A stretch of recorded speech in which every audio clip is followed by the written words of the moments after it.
par en quelque sorte piston, par origine ou par piston. Mais véritablement, les mecs comme moi, je veux dire, malgré leurs compétences qu'ils sont capables de faire ou quoi que ce soit, ils n'arrivent à rien. Et en particulier en France. La France a un incroyable talent. Et vous savez, c'est lequel? Réunir le plus de diplômés et le plus de gens compétents au Pôle emploi. Voilà ce que c'est. le Qatari. Moi, justement, je suis venu devant la caméra, t'es venu devant la caméra, tonton Marcel, parce que tu as dit que tu as vraiment des révélations à faire.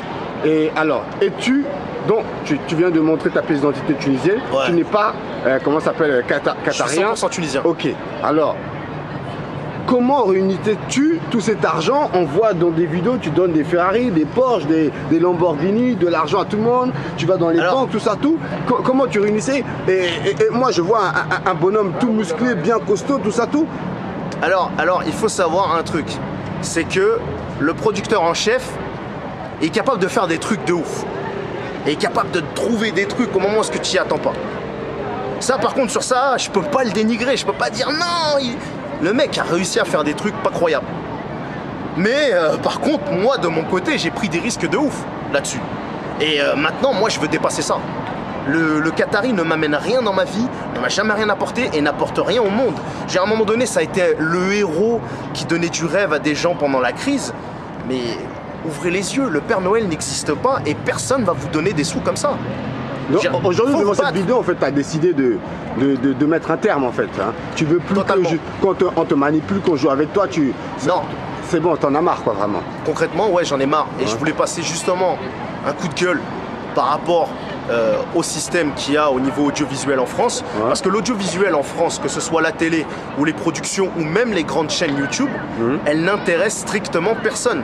Ce sont des agences qui sont derrière à chaque fois, qui alimentent le buzz ou justement, je veux dire, l'audience de ces trucs-là, mais elles n'intéressent proprement dit personne. Je vais nommer personne parce que ça sert à rien de dire quoi que ce soit pour faire le rageux, mais il y a un truc, Cortex a dit des choses, on l'a toujours pris pour un con, mais c'est le seul à avoir dit des vérités là-dessus.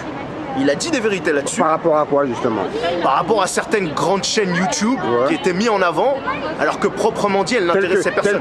Telles que celle de Cyprien, Norman, c'est ça un peu? Moi, je dirais rien, moi. Ouais, non, mais il faut dire la vérité. C'est eux qui sont... rien. Nous, regarde, moi, par exemple, moi, je suis sur YouTube, Handout, sur pas mal de temps, je fais beaucoup de vidéos. Moi, j'ai toujours suivi. Moi, personnellement, j'ai toujours suivi Handout. On nous donne pas assez de force, alors moi, j'ai toujours suivi Handout. De force, quoi. Voilà. C'est pas un clash contre Cyprien, mais c'est pas mon pote, je le connais pas, donc je m'en bats la race, quoi. Moi, j'ai toujours suivi Handout. C'est grâce à Handout justement que j'ai vu le développement d'MC Jean Gabin qui fait du street workout et je veux dire et qui a aujourd'hui popularisé et donné un grand essor média à cette discipline et qui est sponsorisé. Félicitations à MC Jean Gabin. D'ailleurs, je connais son frère à Cannes qui est Jean-Jacques avec qui j'ai toujours eu de très très bons rapports. Et c'est grâce à Handout que j'ai connu Carteron. Carteron, c'est quoi? Dans beaucoup de choses, je me reconnais en Carteron. C'est un mec qui a la rage, c'est un mec à qui on n'a pas donné des opportunités et qui a décidé de tout niquer. Moi, dans mes scores et dans ce que je fais, c'est exactement pareil. Et à un moment donné, j'en ai marre de prendre du recul et de laisser des gens qui ne méritent pas d'avoir leur place, continuer à avoir leur place. Je veux ma place, je veux bouger, mais après, personnellement, je sais très bien qu'en Occident, il n'y a rien du tout. Il faut savoir une chose, en Afrique, il y a 1,5 milliard d'habitants, en Asie, il y a 4,5 milliards d'habitants, et c'est là-bas que ça se passe. C'est là-bas que ça se passe. Un mec comme Carteron, il explose en Thaïlande. C'est pas pour rien. C'est parce qu'il y a un audimat en Asie, c'est parce qu'il y a un truc là-bas en Asie. En Afrique, si vous regardez aujourd'hui le modèle qu'il y a au Sénégal, c'est un modèle respectable. Ça veut dire qu'ils sont capables de mettre en avant toutes les disciplines et des disciplines viriles, telles que la lutte. En France, jamais tu verras ça. La France, c'est les pays de la reine du shopping. C'est les pays de The Voice, c'est les pays de Masterchef, où tu vois des hommes parler avec des voix efféminées en train de préparer une vinaigrette. C'est ça la France. C'est ça la France. La France n'a pas de place pour un mec comme moi avec mon gabarit.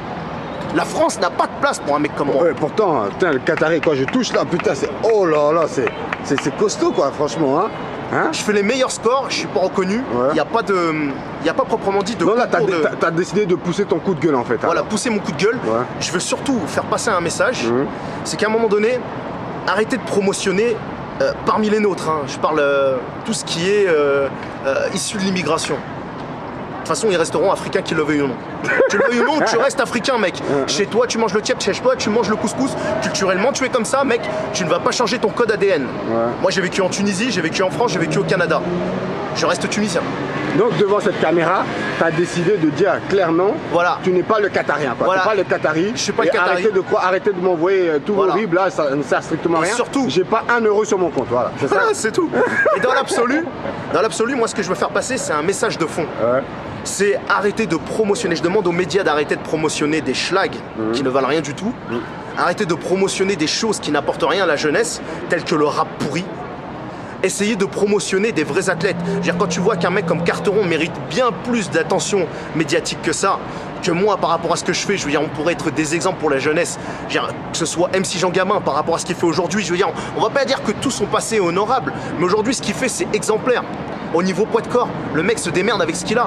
Et aujourd'hui ce qu'il faut, c'est voilà, c'est promotionner des trucs comme ça. Chez nous aujourd'hui, on a plein d'athlètes. On a plein de gens qui sont capables de faire des trucs. Je m'entraîne à Charenton, mais tu verrais les colosses qu'il y a. Il y a des culturistes tels que Lionel Beyeke. C'est des grands noms au Cameroun. On n'en parle pas. On n'en parle pas en France. Pourquoi? Parce qu'on veut juste promotionner des schlags, des mecs qui servent à rien ou des traîtres. Des gens qui vont dire « Ah, mais moi je remercie, en même temps je suis bien content de boire mon vin, la France elle est gentille avec moi, et puis on est né ici, et puis bon, faut pas trop être intégriste. » Moi j'assume, je suis musulman, je fais ma prière, je suis tunisien, je suis qui je suis, j'ai mon passeport, je peux me déplacer où je veux. Et ce passeport, je l'ai payé cher. J'en ai rien à foutre. Ce que je suis, je me le suis fait tout seul. Je suis le fils à personne. Je me suis fait tout seul. C'est ce que je dis. Et aujourd'hui, ce qu'il faut maintenant, c'est donner la possibilité à des mecs comme moi et d'autres de se mettre en avant pour être des exemples pour la jeunesse. Parce que tout ce qui est schlagri, ça peut plus durer. C'était tonton Marcel, le cœur du terre-terre avec le Qatarien. Il est venu démentir devant la caméra de tonton Marcel que c'est pas le Qatarien, c'est qu'il s'est fait manipuler et il en a marre justement de jouer un rôle. Il veut être maintenant l'homme qu'il est réellement, le lutteur, le sportif et l'acteur. Il veut des vrais trucs, il veut des vrais trucs concrets, vraiment une vraie production qui fait appel à lui. Je voudrais placer une dernière chose, je veux dire la production aujourd'hui je l'ai trouvé, je travaille avec Casprod, c'est des gens qui me respectent, je travaille avec Samia Rossman qui est une femme honorable, d'ailleurs je vous inviterai tous les deux à venir voir son spectacle, vous êtes invités d'office, il y aura des trucs qui se feront aussi dans des grands théâtres et avec Rire et Chanson, vous serez invités les gars. Et je vais vous dire aussi une chose, c'est que je suis tellement ému de rencontrer tonton Marcel que j'en perds mes mots. J'ai toujours voulu rencontrer tonton Marcel. J'ai toujours dit à Giza Media, je veux voir tonton Marcel. À l'époque, parce que j'avais fait le Qatari, je fais organise-moi un interview avec tonton Marcel. Et il n'avait pas pris la chose au sérieux. Je lui dis, je veux rencontrer tonton Marcel. J'ai toujours kiffé le style. Quand tu prends la caméra d'en bas et que tu fais si, tonton Marcel, toujours au cœur du terre-terre et que ça se redresse comme ça. C'est la magie de tonton Marcel, bordel de merde. C'est le seul à faire ça. C'est le seul à faire ça. Et franchement, ce que je veux aujourd'hui, voilà, c'est, voilà, on montre un modèle, on montre un nouveau truc. Il y a des gens qui se bougent. Il y a des productions telles que Casprod, telles que. Il y a plein de gens qui sont capables de faire des choses bien. Il faut les mettre en avant. Moi, vous pouvez me retrouver sur Facebook en tant que Aljihan. Vous verrez ce que je fais. Aljihan, A-L espace J-I-H-A-N. Et j'espère que dans l'avenir, voilà, proposer des trucs de plus en plus, que ce soit au niveau événement ou quoi que ce soit. Et j'espère que ce ne sera pas mon dernier interview avec tonton Marcel. Non. Parce que je veux que ce soit mon journaliste attitré favori. Peu importe où je serai dans le monde. Moi, ce qui est sûr, je vais te dire un truc. Hein. Si tu as un combat en France, n'hésite pas à faire appel à tonton Marcel. Et je te jure, tu as ma parole, je vais venir. C'était tonton Marcel, au cœur du terre-terre, en exclu pour la caméra, N2.com. Ciao.